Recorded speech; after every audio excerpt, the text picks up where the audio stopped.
नमस्कार। मैं हूँ संतोष कुमार भारद्वाज।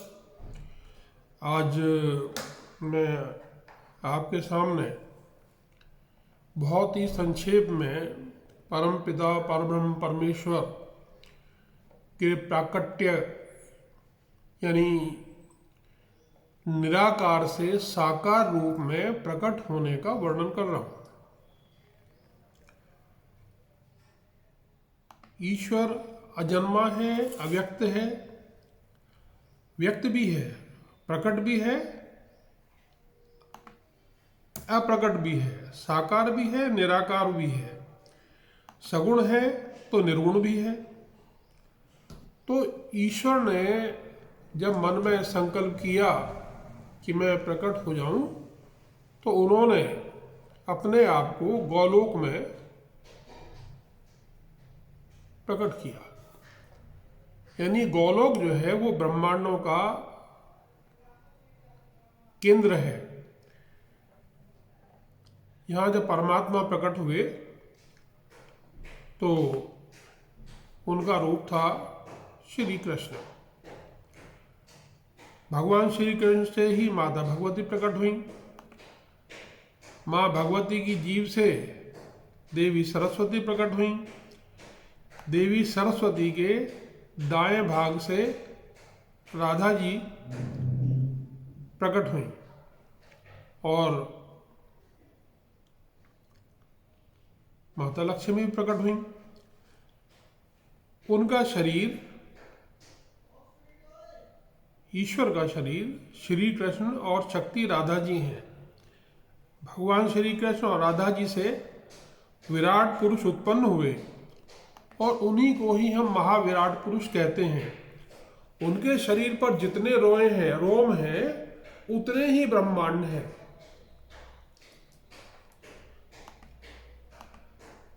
अर्थात सभी ब्रह्मांडों की उत्पत्ति महाविराट पुरुष से हुई। भगवान श्री कृष्ण ने अपने शरीर को फिर से दो भागों में बांटा। बाएं भाग से भगवान श्री हरि विष्णु प्रकट हुए और उनको वैकुंठ लोक प्रदान किया गया। माता देवी लक्ष्मी उनके साथ चली गईं। माता भगवती सरस्वती भी उन्हीं को प्राप्त हुई। भगवान श्री कृष्ण और राधा जी ने गोलोक में निवास किया। राधा जी को प्रकृति, माया, महाशक्ति आदि नामों से भी हम जानते हैं। देवी दुर्गा का उदय भी भगवान श्री कृष्ण हुआ। उनके साथ चतुर्मुखी ब्रह्मा जी, ब्रह्माणी, भगवान सदाशिव प्रकट हुए। ब्रह्मा जी और ब्रह्माणी को भगवान श्री कृष्ण ने ब्रह्मलोक प्रदान किया। भगवान श्री सदाशिव माता भगवती दुर्गा के साथ अपने लोक में प्रतिष्ठित हुए।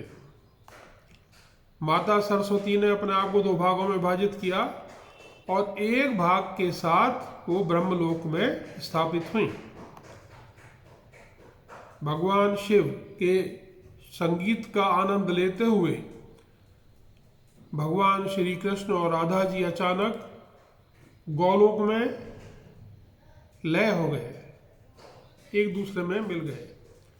और उसके पश्चात देवी भगवती माँ गंगा प्रकट हुई और उसके बाद ही भगवान शिव भूलोक पर पधारे। देवी भगवती गंगा को भगवान श्री कृष्ण ने वैकुंठ लोक प्रदान किया और वे भगवान श्री हरि के पास चली गईं। जैसा मैंने बताया, गोलोक समस्त ब्रह्मांडों का केंद्र है। प्रत्येक ब्रह्मांड में एक क्षुद्र स्मॉल वर्जन ऑफ महाविराट पुरुष महाविष्णु है मौजूद और उनसे ही त्रिदेव ब्रह्मा, विष्णु और महेश प्रकट होते हैं। क्षुद्र विराट पुरुष के बाएं भाग से भगवान विष्णु श्वेतद्वीप में प्रकट हुए।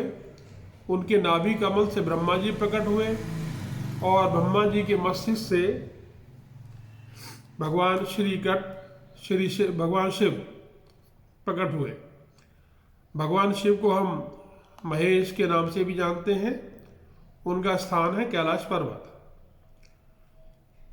त्रिदेव परमपिता परब्रह्म परमेश्वर के अभिन्न अंग हैं, जो पृथ्वी को धारण किए हुए ब्रह्मांड में उपस्थित है। ब्रह्मलोक में सावित्री और देवी गायत्री ब्रह्मा जी की दो पत्नियां हैं। श्वेत लोक में भगवान विष्णु की पत्नी माता लक्ष्मी विराजमान है। माता पार्वती अर्थात माता सती भगवान शिव की पत्नी के रूप में कैलाश पर्वत पर विराजमान है। सृष्टि के प्रारंभ में सब तरफ जल ही जल था और इसी जल में एक स्वर्ण अंड, सोने का अंडा पैदा हुआ, उत्पन्न हुआ, प्रकट हुआ और इसमें से भगवान श्री हरि विष्णु प्रकट हुए हमारे ब्रह्मांड के।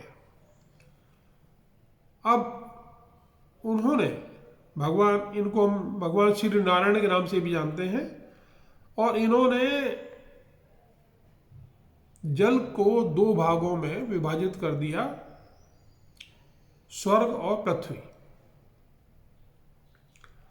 10 दिशाएं उत्पन्न हुई और श्री हरि विष्णु के नाभि कमल से ब्रह्मा जी उत्पन्न हुए, प्रकट हुए। ब्रह्मा जी के 59 पुत्र हैं। विश्वकर्मा, अधर्म, अलक्ष्मी, 8 वसु, 4 कुमार, 14 मनु, 11 रुद्र, पुलह, अत्रि, क्रतु, अरणि, अंगिरा, रुचि, भृगु, दक्ष, कर्दम, पंचशिखा, बोडू, नारद, मरीचि, अपांत, नतमा, वशिष्ठ, प्रचेता, हंस और यति। इनके प्रमुख पुत्र हैं मन से पैदा हुए मरीचि, आंखों से पैदा हुए अत्रि, मुंह से पैदा हुए अंगिरस, कान से पैदा हुए पुलस्त, नाभि से पैदा हुए पुलह, हाथ से क्रतु, त्वचा से भृगु, प्राण से वशिष्ठ, अंगूठे से दक्ष, छाया से कर्दम, गोद से नारद, इच्छा से सनक, सनंदन, सनातन और सनत कुमार। ये चारों हमेशा बच्चे के रूप में रहते हैं। उनके शरीर से स्वाम्भव, मनु और शत्रुपा उत्पन्न हुए और ध्यान से चित्रगुप्त हुए। ब्रह्मा जी से उत्पन्न हुई जो षष्ठी है वो देवी षष्ठी है।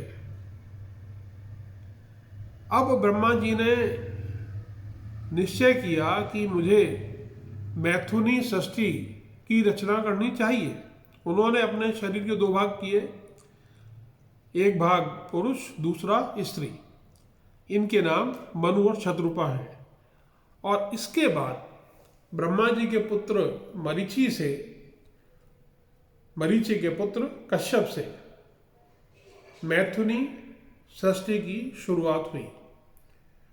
जितने भी धरती पर जीवित प्राणी हैं वो उन सभी की षष्ठी कश्यप से हुई है। चाहे वो पशु पक्षी हों या पेड़ पौधे हों।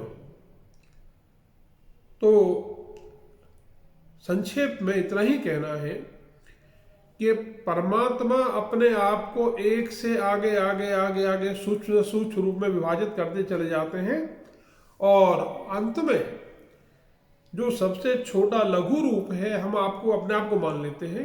ईश्वर ने हमको भी पैदा किया है और हम स्वयं भी परमात्मा की एक इकाई है, सूक्ष्मतम इकाई, स्मॉलेस्ट फॉर्म। छोटे से छोटा जीव भी, उसके अंदर भी आत्मा मौजूद है। अब आप कहेंगे हाथी तो बहुत बड़ा है और आदमी इतना सा है, चींटी जरा सी है, जबकि आत्मा का आकार एक अंगूठे के बराबर है और सब में आत्मा मौजूद है। यानी ये आत्मा भी लघु और विशाल रूप ग्रहण करने में समर्थ है, परमात्मा के समान।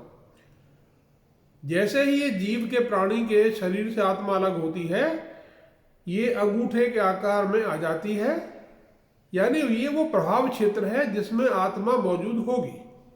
नमस्कार, शीघ्र ही आगे वर्णन करेंगे। तब तक के लिए अलविदा, धन्यवाद।